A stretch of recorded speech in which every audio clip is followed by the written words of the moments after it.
स्वागत है दोस्तों, आप सभी लोगों का आपका अपना YouTube चैनल एग्जाम मंत्रा में। जी आप सभी लोगों का स्वागत है। चलिए आज का क्लास स्टार्ट करते हैं फटाफट। और हो सके तो ज्यादा से ज्यादा लोगों को शेयर कर दीजिएगा वीडियो का लिंक, है ना। तो चलिए देखते हैं आज का हमारा पहला क्वेश्चन क्या है। देखिए प्रैक्टिस सेट है, तो आप सभी लोग जो है ना सभी क्वेश्चन का आंसर साथ साथ देते रहिएगा ताकि आप लोगों को पता चले कि आप लोगों का स्कोर क्या बन रहा है ना। चलिए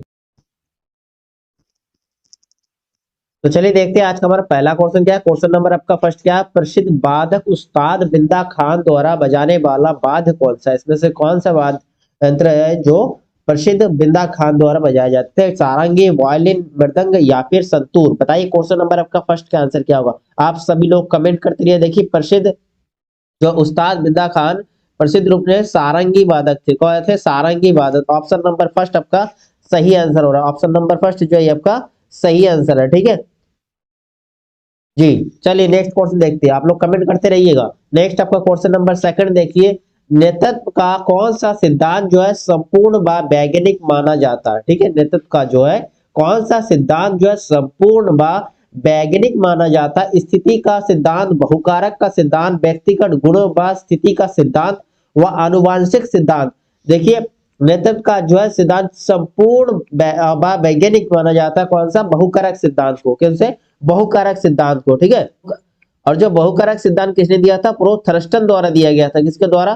थर्स्टन द्वारा दिए गए थे। थर्स्टन, ठीक है, थर्स्टन द्वारा बहुकारक सिद्धांत दिया गया था। चलिए नेक्स्ट क्वेश्चन देखते हैं। नेक्स्ट आपका क्वेश्चन होगा क्वेश्चन नंबर थर्ड। देखिए क्वेश्चन, देखिए इसमें कुछ क्वेश्चन जो आप मैंने स्किप किया वो करंट अफेयर्स के क्वेश्चन है, वो मैंने नहीं लिया। बाकी आपकी जीके, हिंदी, बाकी सारे क्वेश्चन हम देखेंगे। केवल करंट अफेयर्स का क्लास हम अलग से रखेंगे, उसमें आप करंट अफेयर्स का प्रिपरेशन कर सकते हो, ठीक है। और यूपी स्पेशल का क्वेश्चन भी अलग से रखेंगे। देखिए नेक्स्ट आपका क्वेश्चन नंबर फोर। भारतीय नौसेना में सर्वोच्च स्थान पर कौन कमीशन अधिकारी होता है? कौन से अधिकारी होता है? General, air chief marshal, admiral या फिर उप लेफ्टिनेंट? देखिए भारतीय नौसेना का अगर मुख्यालय पूछते हैं, आप सभी लोगों को पता होना चाहिए भारतीय नौसेना के मुख्यालय कहाँ है? दिल्ली में। कहाँ है? दिल्ली में, ठीक है। और इनके मुख्य अधिकारी किस क्या कहते हैं? एडमिरल। मुख्य अधिकारी कौन होते हैं? एडमिरल साहब होते हैं, ठीक है। क्वेश्चन नंबर फोर का आंसर क्लियर है। चलिए नेक्स्ट क्वेश्चन देखते हैं। नेक्स्ट आपका क्वेश्चन नंबर देखिए 6 नंबर। सविनय अवज्ञा आंदोलन की शुरुआत के पहले वायसराय को गांधी जी का 11 सूत्रीय चेतावनी दिया गया था, ठीक है। सविनय अवज्ञा आंदोलन में जो है शुरू करने से पहले गांधी जी ने जो है वायसराय को 11 सूत्रीय चेतावनी या मांग किए थे। इन चेतावनियों के संदर्भ में क्या क्या सही है? देखिए रुपया डॉलर विनिमय दर को कम करना जी, इस 11 सूत्रों में ये वाला ऑप्शन नहीं था। गांधी जी ने मांग किया था भू राजस्व में 50% की कमी की जाए, बिल्कुल सही है। राजनीतिक कैदियों को रिहा किया जाए, बिल्कुल सही है। और इसके साथ साथ उन्होंने 11 सूत्र में जैसे मुख्य रूप से नशीले वस्तुओं के विक्रय पर पूर्ण रोक लगाने के लिए कहा था।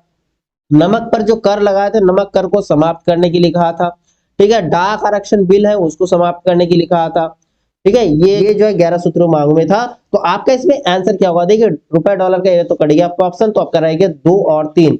2 और 3 किस में आ रहा है? ऑप्शन बी में आ रहा है। ऑप्शन बी जो आपका सही आंसर है, क्लियर है। और सविनय अवज्ञा आंदोलन की डेट बताइए। सविनय अवज्ञा आंदोलन कब शुरू किए थे?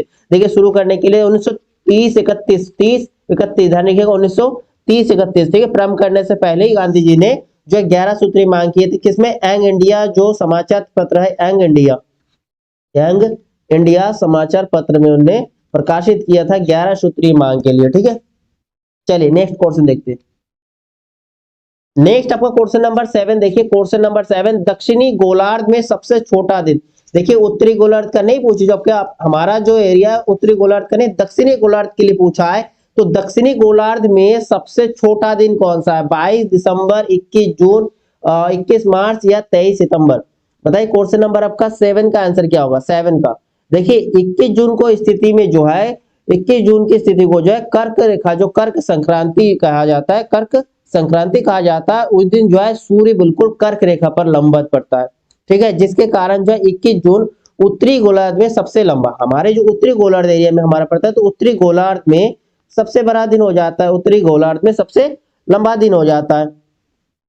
और जो है दक्षिणी गोलार्ध में सबसे छोटा दिन हो जाएंगे। तो आपका सबसे छोटा कौन सा हो जाएगा? दक्षिणी गोलार्ध में 21 जून, ठीक है। 21 जून उत्तरी गोलार्ध में सबसे लंबा हो जाएंगे, है ना। चलिए नेक्स्ट क्वेश्चन देखते हैं। नेक्स्ट आपका क्वेश्चन नंबर 8, अनुसूचित जनजाति के संरक्षण के लिए एक क्षेत्र को अनुसूचित क्षेत्र के रूप में घोषणा करने की शक्ति किसके पास होती है? ठीक है, अनुसूचित जनजाति के संरक्षण के लिए एक क्षेत्र को अनुसूचित क्षेत्र के रूप में घोषणा करने का शक्ति या अधिकार किसके पास है? भारत के प्रधानमंत्री के पास, भारत के राष्ट्रपति के पास, राज्य के मुख्यमंत्री के पास, या भारत के उपराष्ट्रपति के पास? बताइए क्वेश्चन नंबर आपका 8 का आंसर क्या होगा? देखिए क्वेश्चन नंबर 8 के आंसर क्या हो जाएगा? आपका आंसर होगा राष्ट्रपति के पास, भारत के राष्ट्रपति के पास। ऑप्शन नंबर जो बी है ये आपका सही आंसर होगा, भारत के राष्ट्रपति के पास ये अधिकार है। ठीक है, ठीक है। और इसका उल्लेख जो है आपको संविधान के 5वीं अनुसूची में, कौन में? 5वीं अनुसूची में है, 5वीं अनुसूची में है। चलिए नेक्स्ट क्वेश्चन देखते हैं। नेक्स्ट आपका क्वेश्चन होगा क्वेश्चन नंबर 10। देखिए क्वेश्चन नंबर आपका 10 क्या कह रहा है? भारत के संविधान के किस अनुच्छेद के अधीन जो है राज्यों के राज्यपाल को अध्यादेश जारी करने की शक्ति है? राज्यों के राज्यपाल को अध्यादेश जारी करने की शक्ति प्राप्त है। अनुच्छेद 123, अनुच्छेद 211, अनुच्छेद 300, अनुच्छेद 213 या अनुच्छेद 212? बताइए क्वेश्चन नंबर आपका 10 का आंसर क्या होगा? देखिए भारतीय संविधान 213, देखिए भारतीय संविधान अनुच्छेद 213 के अनुसार जो है भारत के किसी भी राज्य के राज्यपाल को अध्यादेश जारी करने की शक्ति प्राप्त है ना? भारत के किसी भी राज्य के राज्यपाल को जो है अध्यादेश जारी करने की शक्ति प्राप्त है। देखिए जब विधानसभा तथा विधानमंडल सत्र में ना हो और राज्यपाल को यहाँ समाधान हो जाए कि तुरंत कार्रवाई करना आवश्यक है, उस कंडीशन में अध्यादेश जारी कर सकता है राज्यपाल। और ये जो है अध्यादेश केवल 6 माह के लिए ही प्रभावी रहता है। कितने? 6 महीने के लिए प्रभावी रहता है। चलिए नेक्स्ट क्वेश्चन देखते हैं। नेक्स्ट आपका क्वेश्चन नंबर 11 क्या कर रहा है? क्वेश्चन नंबर 11, निम्न में से कौन सी किताब जो है सरोजिनी नायडू द्वारा लिखित नहीं है? ध्यान दीजिएगा, सरोजिनी नायडू द्वारा लिखित नहीं है। आपसे पूछा the broken king, the golden threshold, the golden word, the word of time. बताइए क्वेश्चन नंबर 11 का आंसर। देखिए पुस्तक से संबंधित आपका क्वेश्चन तो बनना ही है, हर पेपर में बनता है और आपके इस पेपर में भी बनना ही है। जितने स्पेशल राइटर है, जितने स्पेशल यूनिक बुक है, उनके राइटर वगैरह अच्छे ढंग से याद कर लीजिएगा। और इसका स्पेशल हमने एक क्लास भी रखा, उस क्लास को भी आप देख लीजिएगा, उसमें काफी चीज इसमें क्लियर हो गई, जिसने आपके स्पेशल बुक और उनसे रिलेटेड राइटर के बारे में।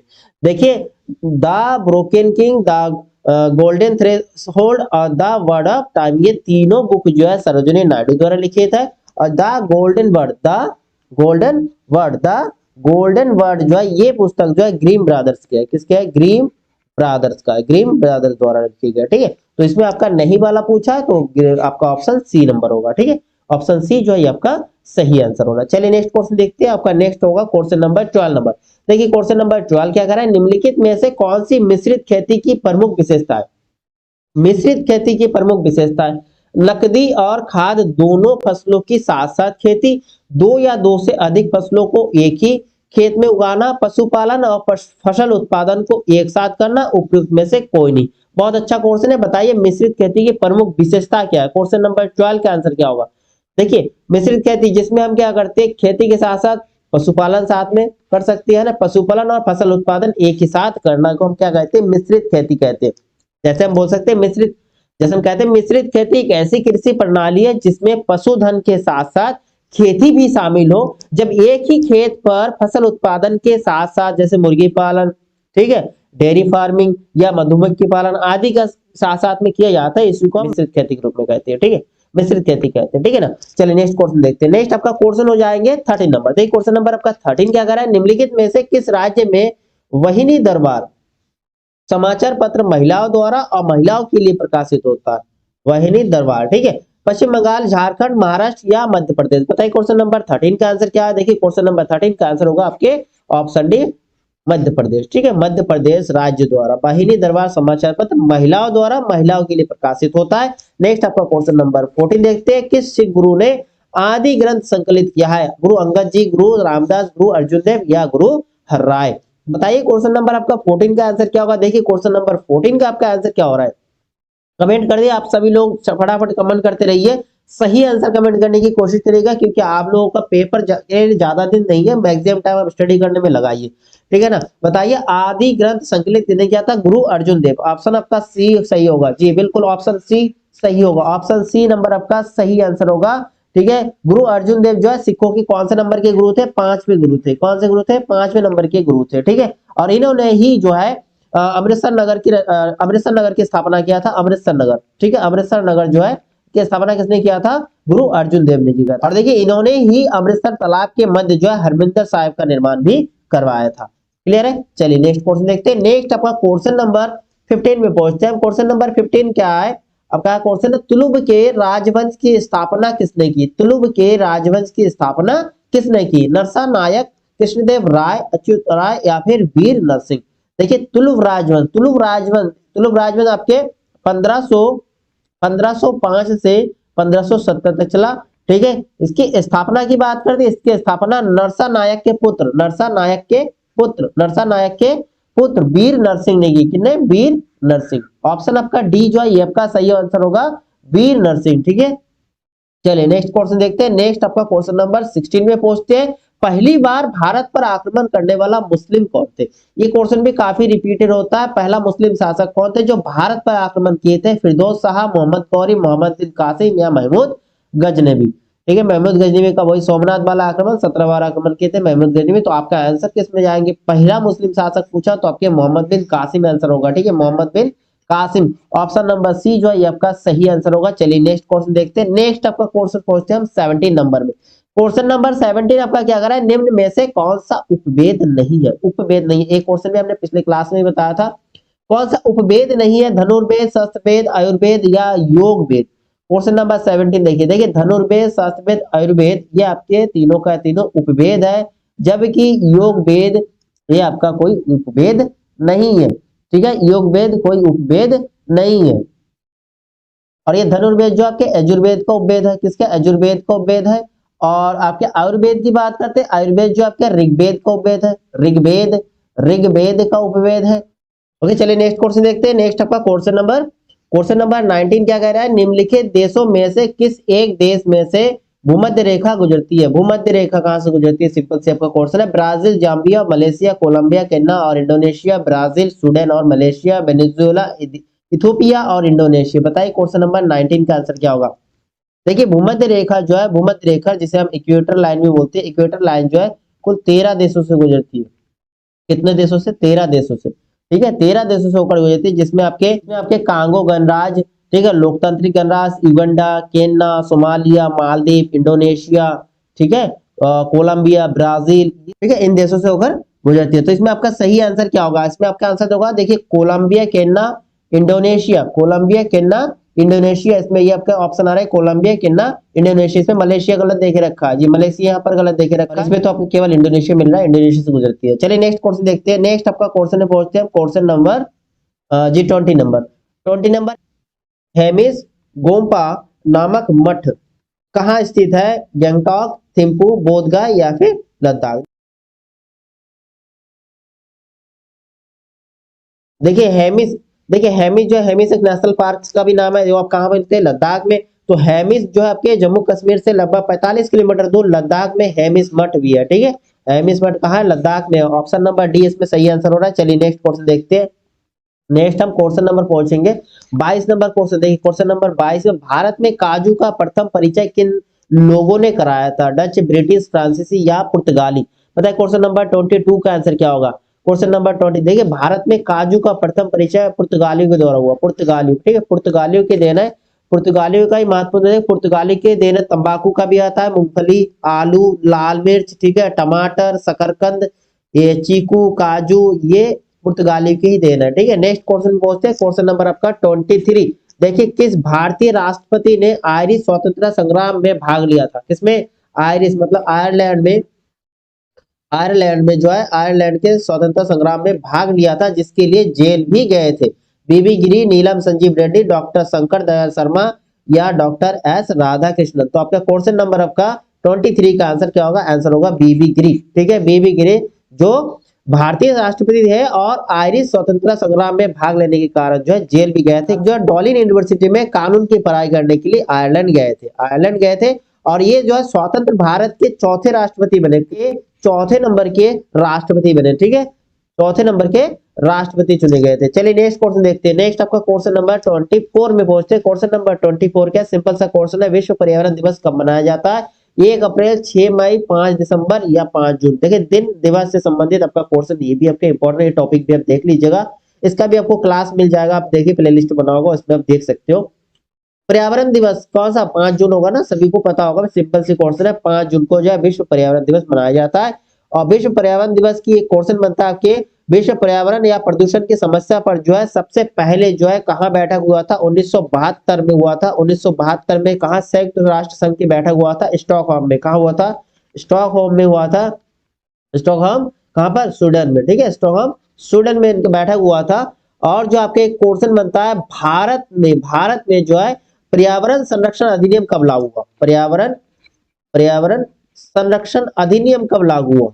ये भी क्वेश्चन इंपॉर्टेंट बनता है। पर्यावरण संरक्षण अधिनियम जो है भारत में कब लागू हुआ? भारतीय पर्यावरण संरक्षण अधिनियम जो है आपके कब? 1986 में लागू हुआ। 1986 में, ध्यान रखिएगा, 1986 में भारतीय पर्यावरण संरक्षण अधिनियम लागू हुआ। और जब पर्यावरण प्रदूषण की समस्या के लिए सर्वप्रथम जो बैठक हुआ था, कहा हुआ था? स्टॉकहोम में हुआ था, संयुक्त राष्ट्र संघ का।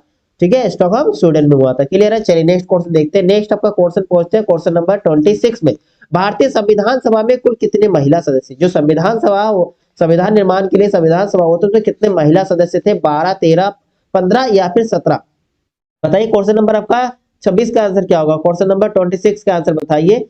देखिए, भारतीय संविधान सभा की जो कार्रवाई स्टार्ट हुए थे 1946 में, 1946 में। ठीक है, 13 दिसंबर 1946 में शुरू हुआ था, जिसमें जो है भारतीय संविधान सभा में महिलाओं के सदस्यों की संख्या पूछती है, तो महिलाओं की सदस्यों की संख्या 15 थी उस समय। कितनी थी? 15 थी। ऑप्शन नंबर सी जो है ये आपका सही आंसर होगा। चलिए नेक्स्ट क्वेश्चन देखते हैं। नेक्स्ट आपका क्वेश्चन नंबर 27। उत्तर प्रदेश में शेर सफारी स्थित है, कहां पर? कन्नौज, लखनऊ, नोएडा या फिर इटावा? बताइए क्वेश्चन नंबर 27 का आंसर क्या होगा? देखिए, उत्तर प्रदेश में शेर सफारी कहां पर है भाई? इटावा में है ना। ऑप्शन नंबर आपका डी करेक्ट है। चलिए नेक्स्ट क्वेश्चन देखते हैं। नेक्स्ट आपका क्वेश्चन नंबर 28 प्रसिद्ध चरकुला नृत्य संबंधित है। चरकुला नृत्य किससे संबंधित? अवध से, बुंदेलखंड से, ब्रजभूमि से या फिर रोहिलखंड से? बताइए क्वेश्चन नंबर आपका 28 का आंसर क्या होगा? देखिए, चरकुला नृत्य तो उत्तर प्रदेश से संबंधित है। कहां से? उत्तर प्रदेश के, लेकिन उत्तर प्रदेश की किस भूमि से? ब्रजभूमि से। ठीक है, ब्रजभूमि से। ऑप्शन नंबर सी जो है आपका सही आंसर होगा। इस नृत्य में क्या किया जाता है? स्त्री या पुरुष भाई स्त्री का वेश धारण करती है और सिर पर जो है मिट्टी के 7-8 घड़े लेती है, उसके ऊपर जलता हुआ दीपक रखकर क्या करते हैं? नृत्य करते हैं। इसे हम चरकुला नृत्य कहते हैं। चलिए नेक्स्ट क्वेश्चन देखते हैं। नेक्स्ट आपका क्वेश्चन नंबर 29।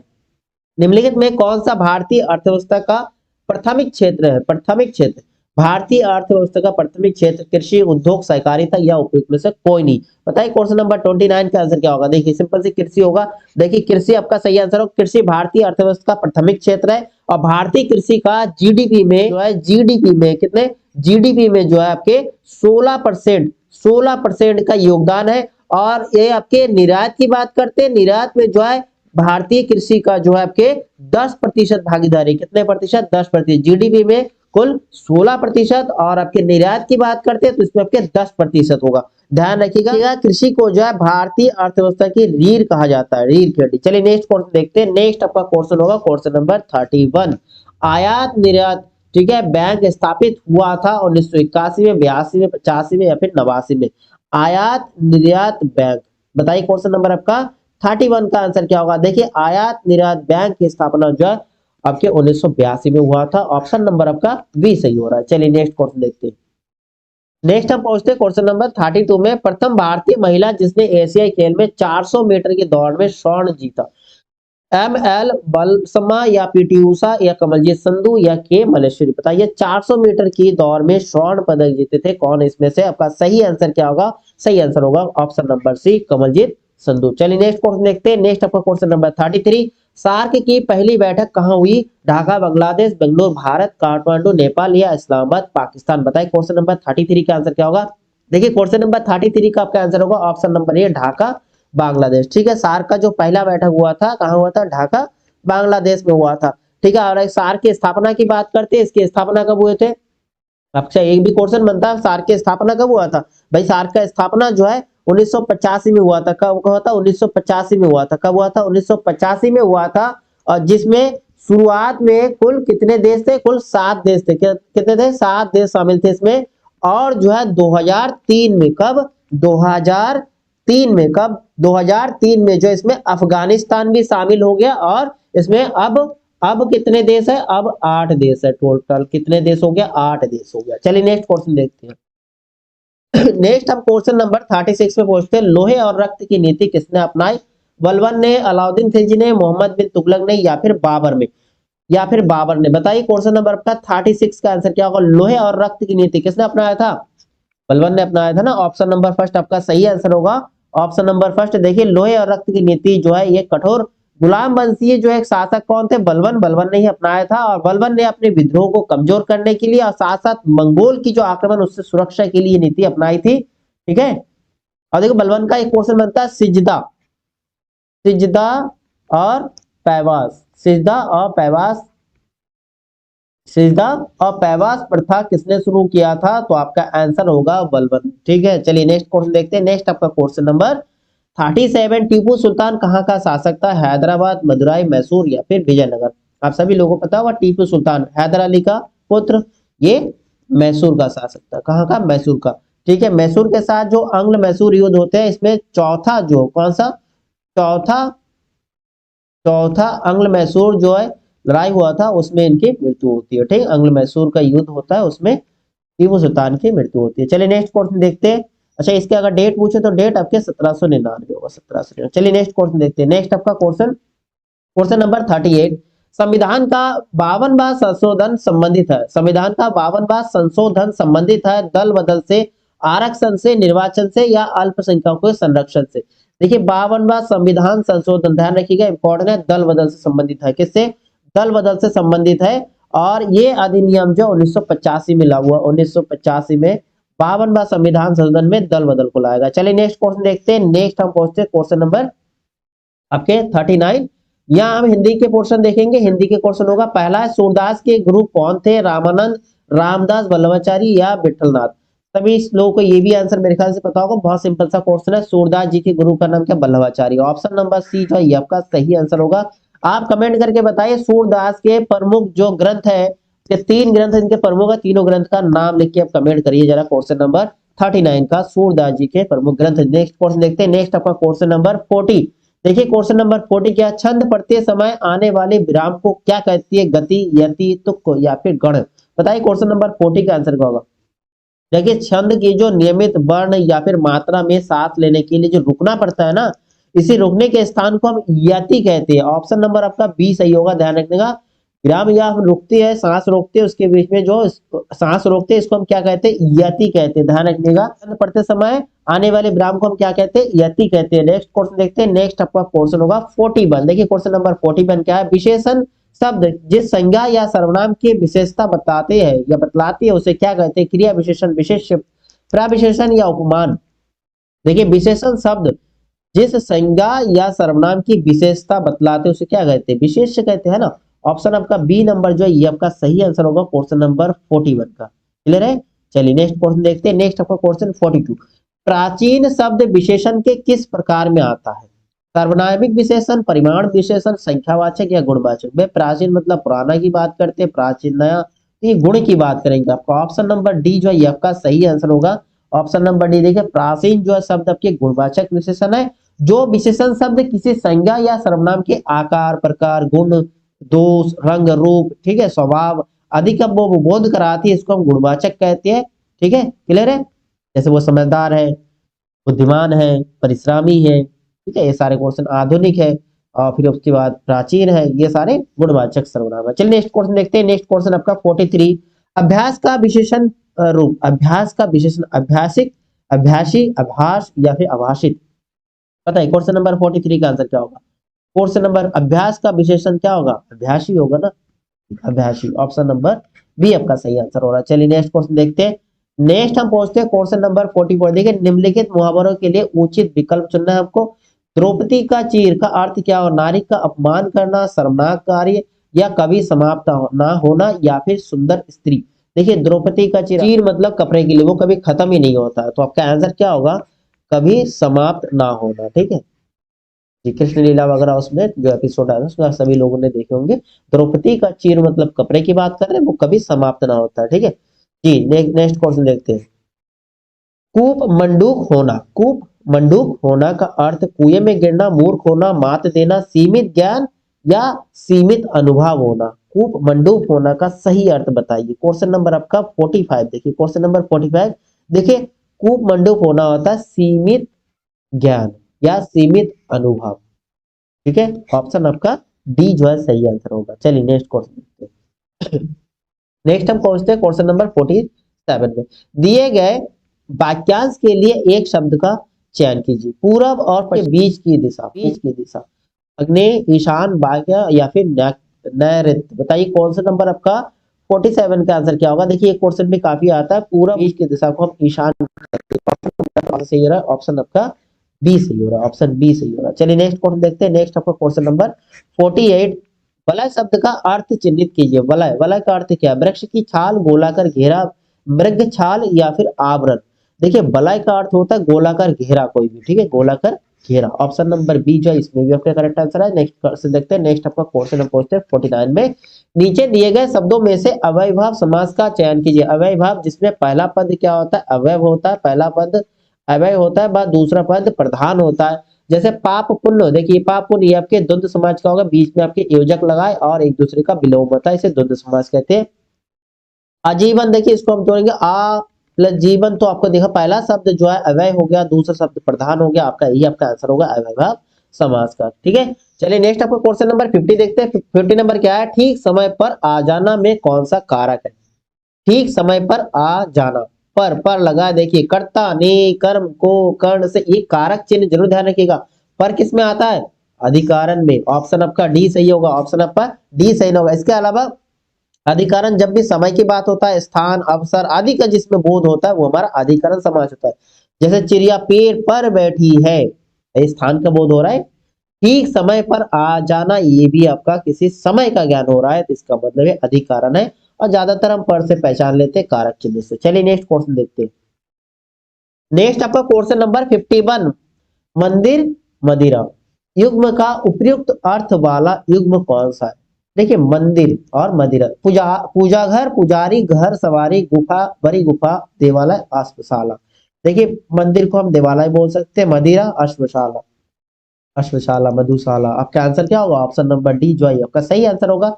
नेक्स्ट हम पहुंचते हैं क्वेश्चन नंबर 52 में। क्वेश्चन नंबर आपका 52 क्या है कि निम्नलिखित में से मिस्र वाक्य कौन सा। मेरे आते ही वर्षा होने लगी, उसके जाने के बाद वर्षा होने लगी, वह घर से निकला और वर्षा होने लगी, जो ही वह घर से निकला वर्षा होने लगी।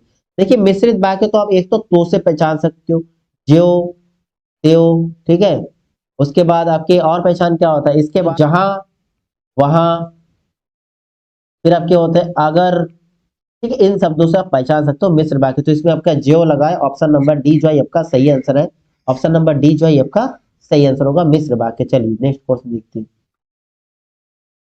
नेक्स्ट हम पहुंचते हैं क्वेश्चन नंबर 57 में। रिक्त स्थान हेतु दिए गए विकल्प में उचित विकल्प चुनिए। रामू की डैश केवल इसलिए हुई क्योंकि राजीव उसकी डैश अधिक बुद्धिमान। देखिए किसी का तुलना होता है, तुलना करने में क्या लगता है, अपेक्षा लगता है। अधिक बुद्धिमान, अधिक बुद्धिमान तो उसका अपेक्षा होता है। अपेक्षा दूसरे बार में तो अपेक्षा उपेक्षा वाला, ये दोनों कट जाएंगे।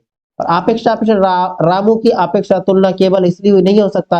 अपेक्षा रामू की उपेक्षा, ठीक है, उपेक्षा, रामू की उपेक्षा केवल इसलिए हुई क्योंकि राजीव उसकी अपेक्षा अधिक बुद्धिमान है। तो आपसे ऑप्शन जो है सी सही हो रहा है, ठीक है। रामू की उपेक्षा केवल इसलिए हुई क्योंकि राजीव उसकी अपेक्षा अधिक बुद्धिमान है ना, उसकी तुलना में अधिक बुद्धिमान है, इसलिए उसकी उपेक्षा हुई। चलिए नेक्स्ट क्वेश्चन देखते हैं।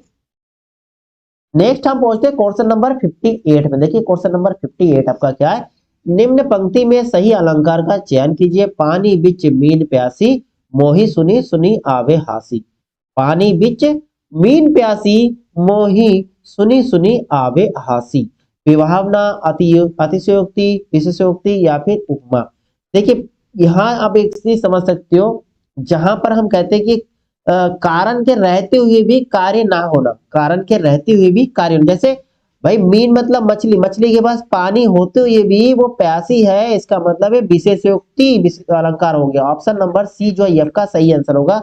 विशेषोक्ति अलंकार क्या होता है, जहां पर कारण के रहते हुए भी कार्य ना होना, ठीक है, ध्यान रखिएगा जी। चलिए नेक्स्ट क्वेश्चन देखते हैं। नेक्स्ट हम पहुंचते हैं क्वेश्चन नंबर 59। निम्नलिखित विकल्पों में से किस विकल्प में सभी शब्द व्यक्तिवाचक संज्ञा है, व्यक्तिवाचक संज्ञाएं है आपका पहला आंसर है राम, रामचरित गंगा। फिर आपके ऑप्शन देख रखा है कृष्ण, कामायनी, मिठास। भाई मिठास आपके क्या विशेषण है? अब बुढ़ापा ये भी आपके विशेषण, ममता ये आपके भावात्मक। भाई सिंपल से आपके क्या आंसर है राम, रामचरित गंगा। ऑप्शन कौन सा आ रहा है? ऑप्शन फर्स्ट जो आपका सही आंसर आ रहा है। आपसे व्यक्तिवाचक पूछा है, व्यक्तिवाचक संज्ञा राम, रामचरित गंगा आपकी व्यक्तिवाचक संज्ञा में आ रहे हैं। चलिए नेक्स्ट क्वेश्चन देखते हैं। नेक्स्ट हम पहुंचते हैं क्वेश्चन नंबर 60 में, निम्नलिखित में क्या गंगा का पर्यायवाची नहीं है? गंगा का पर्यायवाची क्या होता है? गंगा का पर्यायवाची क्या होता है आपके? मंदाकिनी, बिल्कुल, भागीरथी, सूर, सरिता, है ये सारे जो आपके गंगा के पर्यायवाची। इसके अलावा अमर तरंगिनी, जानवी, देवनंदी, ये सब आपके गंगा के पर्यायवाची है। जबकि ये कालिंदी बताते, कालिंदी जो आपके किसके? यमुना के पर्यायवाची है। किसके? यमुना के। ठीक है, तो आपका ऑप्शन सी सही हो रहा है। ठीक है, चलिए नेक्स्ट क्वेश्चन देखते हैं। नेक्स्ट हम पहुंचते हैं क्वेश्चन नंबर 61 में, सही वर्तनी शब्द चयन कीजिए। सही वर्तनी शब्द कौन सा है? अवनति, श्रृंगार, मुश्किल या फिर मान। देखिए अवनति आपका ऐसे लिखा जाता है, अवनति। श्रृंगार बिल्कुल सही है, श्रृंगार बिल्कुल सही है। सही वर्तनी शब्द आपका कौन सा ऑप्शन होगा? ऑप्शन बिल्कुल बी नंबर सही हो रहा है। मुश्किल आप जानते हो ये वाला ये नहीं होगा। मुश्किल आपका कैसा होता है? मुश्किल आपके इस प्रकार लिखा जाता है, आधा सा इसमें काफी वर्ग। मातृभूमि, मातृभूमि ये भी आपके गलत लिखा, मात्र, मात्र ऐसे लिखा जाएगा, मातृभूमि, है ना, मातृभूमि। चलिए नेक्स्ट क्वेश्चन देखते हैं। नेक्स्ट आपका क्वेश्चन नंबर 62, समूहार्थक शब्द चिन्हित कीजिए। पुरुष, स्त्री, मनुष्य, भीड़। समूह की बात करें, ग्रुप की बात करें, भाई भीड़। ऑप्शन नंबर डी जो आपका सही आंसर आ रहा है ना, ऑप्शन डी आपका सही आंसर होगा। चलिए नेक्स्ट क्वेश्चन देखते हैं। नेक्स्ट हम पहुंचते हैं क्वेश्चन नंबर 63 में, आंशिक शब्द में प्रत्यय क्या लगा? आंशिक, अब तो आंशिक इक आ रहा है ना, आ का इक सिक इक आएगा ना। ऑप्शन आपका सी जो है ये आपका सही आंसर। प्रत्यय जो अंत में लगकर जो उसमें शब्द के अर्थ में परिवर्तन लाता है। चलिए नेक्स्ट क्वेश्चन देखते हैं। नेक्स्ट आपका क्वेश्चन नंबर 64, नीचे दिए गए वाक्य के त्रुटिपूर्ण खंड को चिन्हित कीजिए। यदि कोई त्रुटि ना हो तो हमारा आंसर डी होगा। देखिए पुलिस द्वारा चोरी का माल बरामद हो गया है, कोई त्रुटि नहीं है, क्या होगा इसमें सही आंसर? क्योंकि आपको गलत वाला चिन्ह करना है। अगर आपका गलत नहीं है सेंटेंस तो आपका डी आंसर होगा। ठीक है, देखिए पुलिस द्वारा क्या होगा? चोरी का माल बरामद हो गया नहीं होना चाहिए, बरामद किया गया होना चाहिए, बरामद किया गया। ऑप्शन आपके यहाँ सी जो है ये गलत दिख रहेगा, चोरी का माल बरामद किया होना चाहिए। ठीक है, बरामद किया गया, तो आपका आंसर ऑप्शन नंबर सी में जाएंगे हम लोग। ऑप्शन सी जो है आपका गलत देख रखा है। नेक्स्ट पहुंचते हैं। नेक्स्ट आपका क्वेश्चन नंबर 65, बधूर्मी का संधि विच्छेद। बधु उर्मी, फिर आपका जिसका बधु उर्मी। ठीक है, बधु उर्मी या वधु उर्मी। देखिए बताइए क्वेश्चन नंबर आपका 65 का आंसर क्या होगा? देखिए ये आपको पता चल रहा है आपको कौन सा? भाई समान वाले, समान वाले जब आता है, समान वाले जैसे बरु हो गया दोनों, समान वाले जो समान स्वर या वर्ण आते तो वो कौन सा दीर्घ संधि का होता है? देखिए यहाँ समान वाला, देखिए बधु उर्मी, बधु उर्मी, यहाँ आपकी कौन सी मात्रा पहुंच रहा है? ऊ की मात्रा। ऑप्शन आपका डी सही हो रहा है, डी सही हो रहा है। संधि देख लीजिएगा, संधि अगर कोई डाउट हो तो भाई अलग से उसका क्लास ले लीजिएगा। देखिए कुछ स्पेशल टॉपिक होता है उनका क्लास आपको लेना ही चाहिए, उससे आपको बेनिफिट होता है, वो आपका फिक्स मार्क बन जाता है ना। जो आपके देखिए एक्स्ट्रा जो क्वेश्चन आता है, जो आपके करंट अफेयर्स का हो गया, मैथ का 2-4 क्वेश्चन आपको मिल जाएगा आउट आउट ऑफ थोड़ा मॉडरेट जिसे क्वेश्चन हम बोलेंगे, 2-4 मिलेंगे, ऐसा नहीं मिलेंगे। अगर आपको रैंक अच्छा बनाना है, अच्छा मेरिट में आपका नंबर अच्छा होना है, तो सिंपल से जो टॉपिक आपका कंपलसरी है उन टॉपिक को, सिंपल भी लगता है भाई एक बार पढ़ लिया आराम से क्लियर कर सकती हो, कोई भी क्वेश्चन दे दिया, तो ऐसे टॉपिकों को अच्छे ढंग से पढ़ लेना। ठीक है, ऐसे टॉपिक को मत छोड़ना, ऐसे टॉपिक को पहले ही पढ़ लेना, तो कवर कर लो पहले से। ठीक है, जो नया चीज सीखने से पहले पुराना जिसका आपको नॉलेज थोड़ा बहुत है उस टॉपिक को एक बार फिर से रिवीजन करके उसकी मजबूती बना लो। ठीक है ना, ताकि जो भी क्वेश्चन आपके सामने मिले वो आपका फिक्स नंबर बन जाए। वाह, ये नंबर तो मेरा पक्का है, ऐसा होना चाहिए। चलिए नेक्स्ट क्वेश्चन देखते हैं। नेक्स्ट हम पहुंचते हैं क्वेश्चन नंबर 66 में, भिन्नार्थक शब्द का चयन कीजिए। भिन्नार्थक, पावक, अनिल, अनल, कृषाणु। बताइए क्वेश्चन नंबर 66 का आंसर क्या होगा? देखिए पावक, कृषाणु, अनल, पावक, कृषाणु और अनल, ये किसके पर्यायवाची है? ये आपके अग्नि की पर्यायवाची। किसकी है? अग्नि की पर्यायवाची, ये तीनों जो है अग्नि की। जबकि अनिल की बात करते, अनिल किसकी पर्यायवाची? अनिल आपके हवा की पर्यायवाची है, हवा की। ठीक है, भिन्नार्थक कौन सा होगा? ऑप्शन बी जो आपका सही आंसर हो जाएगा। चलिए नेक्स्ट क्वेश्चन देखते हैं। नेक्स्ट हम पहुंचते हैं क्वेश्चन नंबर 67 में, हर्ष का विलोम बताए। हर्ष का विलोम, हर्ष मतलब क्या होता है? खुशी होता है ना, उत्साह मनाना, खुशी होना, तो इसका क्या होगा? देखिए खुशी ये तो नहीं होगा, उल्लास ये भी नहीं होगा, आनंद भाई एंजॉय ये भी नहीं, विषाद होगा, विलोम पूछा ना आपका, विलोम। ऑप्शन नंबर कौन सा होगा, ऑप्शन आपका बी जो है आपका सही आंसर होगा 67 का। चलिए नेक्स्ट क्वेश्चन देखते हैं। नेक्स्ट हम पहुंचते हैं क्वेश्चन नंबर 68 में। देखिए क्वेश्चन नंबर 68 क्या, गंधला, मैला, मलिन किस शब्द के पर्यायवाची है, समझ सकते हो, गंधला, मैला, मलिन किसके लिए। अब देखो प्रलय मतलब क्या होता है, पहले तो अब देखिए प्रलय की बात करते हैं हम। प्रलय, प्रलय का अर्थ क्या होता है भाई, विनाश होता है ना। हाँ जी, प्रलय का अर्थ विनाश हो गया। धवल का अर्थ क्या होता है, उजाला, धवल का अर्थ क्या होता है, उजाला, ठीक है। और पामर का अर्थ होता है, पामर का अर्थ होता है दुष्ट, दुष्ट, ठीक है। और प्रांकिल का अर्थ होता है आपके मैला, मलिन, गंदला, ठीक है। चलिए नेक्स्ट क्वेश्चन देखते हैं। नेक्स्ट हम पहुंचते हैं क्वेश्चन नंबर आपका 69 में। कर्कश का विलोम नीचे दिए गए विकल्पों में से चुने, कठोर, विवेकी, मधुर या फिर विनम्र। विनम्र होगा यहाँ पर, ठीक है, विनम्र। कर्कश का विलोम पूछा है, कर्कश का विलोम क्या होगा, क्वेश्चन नंबर 69 का आंसर नहीं, कर्कश, कर्कश का क्या होगा, मधुर होगा ना जी, मधुर होगा। ऑप्शन नंबर सी जो है आपका सही आंसर होना चाहिए। मधुर जो है कर्कश का विलोम होगा। कठोर का सिंपल से आप लोगों को पता होगा, कठोर का कोमल होगा, कठोर का क्या होता है, कोमल होगा। विवेकी का आप ये भी बता सकते हो, अविवेकी, अविवेकी होना, ठीक है। विवेकी होना। और आपके विनम्र की क्या होता है, विनम्र की भाई एक तरह का धृष्ट, धृष्ट व्यक्ति है ना। चलिए नेक्स्ट क्वेश्चन देखते हैं। नेक्स्ट हम पहुंचते हैं क्वेश्चन नंबर 70 में। देखिए क्वेश्चन नंबर 70, जो इंद्र पर विजय प्राप्त कर चुका हो, इंद्रेज, इंदु, इंद्रजीत या जितेंद्र।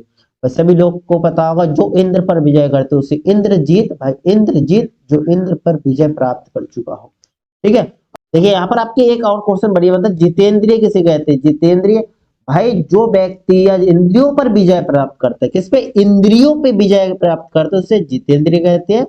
और जो इंद्र पर विजय करते हैं इंद्रजीत, ठीक है, क्लियर है। चलिए नेक्स्ट क्वेश्चन देखते हैं। नेक्स्ट आपका 71, उच्च कुल में पैदा व्यक्ति उन्हें क्या कहते हैं, धनी, सवर्ण, श्रेष्ठ या कुलीन। ध्यान रखिएगा कुलीन में जाएंगे हम लोग, ऑप्शन डी सही होगा जी जी। चलिए नेक्स्ट क्वेश्चन देखते हैं। नेक्स्ट हम 72 में पहुंचते हैं। ईश्वर तुम्हें दीर्घायु दे, ईश्वर तुम्हें दीर्घायु दे, समझ में आ रहा है, ये आशीर्वाद देने की बात हो रहा है ना। अर्थ के आधार पर बाकी का भेद बताइए। प्रश्नवाचक बिल्कुल नहीं, प्रश्नवाचक कहां से, विस्मयवाचक दी नहीं, निषेधवाचक नहीं, इच्छा हो रहा है ना, आशीर्वाद।